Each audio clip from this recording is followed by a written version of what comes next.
Très heureuse de vous retrouver ce jour, madame, monsieur, bonjour. Place à l'actualité du monde tel qu'il se porte et tel qu'il nous porte face à la catastrophe qui a touché la capitale libanaise, Beyrouth. Les membres de la diaspora se sont mobilisés à travers le monde pour venir en aide à leurs compatriotes. Plus tôt dans la journée, une veillée a été organisée à Paris par certains membres de la diaspora, tous meurtris par les images qui circulent dans le monde, mais également en colère contre le gouvernement.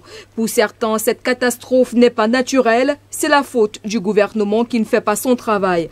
À Londres, même rassemblement près de l'ambassade du Liban, plusieurs dizaines de personnes se sont réunies en mémoire de toutes les victimes de l'explosion qui a ravagé le port de Beyrouth. Dans certains lieux publics en Angleterre, les avis sont partagés entre peine et colère. Les hommages se sont multipliés dans le monde. À Rafah, dans la bande de Gaza, des dizaines de personnes se sont réunies en hommage aux victimes. En Iran, la tour Azadi de Téhéran était illuminée aux couleurs libanaises en signe de soutien. Malgré les tensions, le voisin israélien envoie aussi un message de compassion à travers la mairie de l'hôtel Aviv, illuminé également du drapeau du Liban.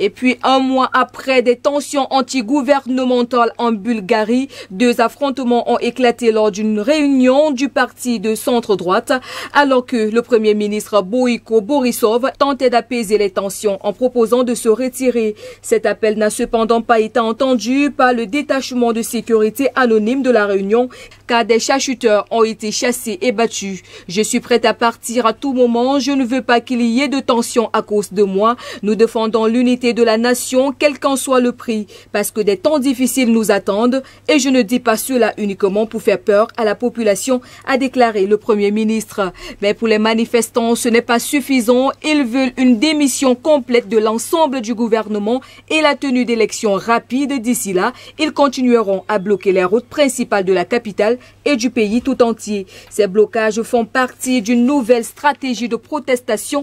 Depuis le premier jour, tous réclament le départ du très controversé procureur général. Certains manifestants ont même entamé une grève de la faim. Les prochaines élections législatives en Bulgarie sont prévues au printemps. De récents sondages laissent présager un revers tant pour le parti au pouvoir que pour l'opposition socialiste.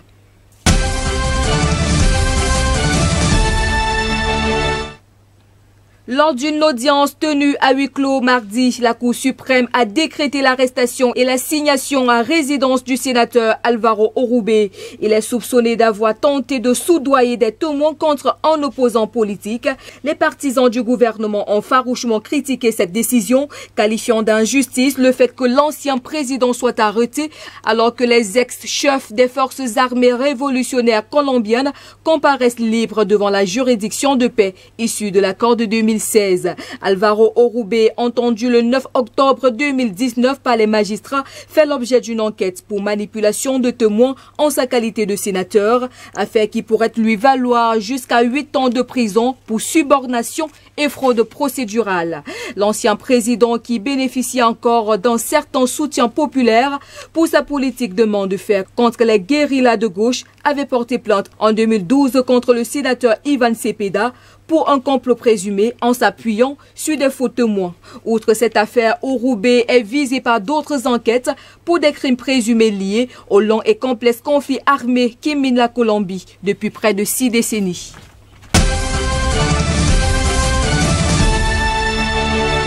Aux États-Unis, la course au vaccin se poursuit. Le gouvernement de Trump a annoncé hier mercredi un nouvel investissement d'$1 milliard dans le projet de vaccin contre le Covid-19 de la compagnie pharmaceutique Johnson & Johnson.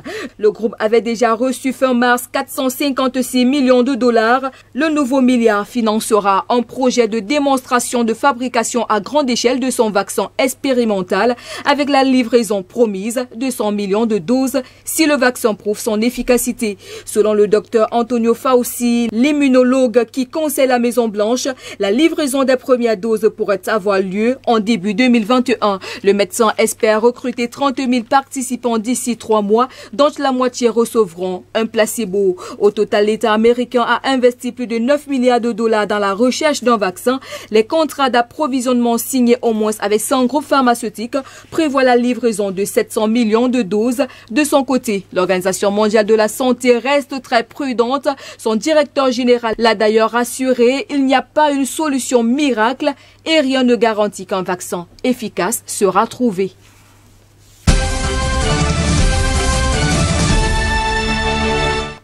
Et pour clôturer cette édition au Portugal, du jour au lendemain, comme partout en Europe, toutes les manifestations culturelles ont été annulées en raison du Covid-19. Les professionnels du secteur audiovisuel, techniciens, artistes, metteurs en scène, producteurs ont réalisé qu'ils ne pouvaient pas attendre l'aide du gouvernement. Certains se sont organisés afin de fournir de la nourriture aux collègues dans le besoin.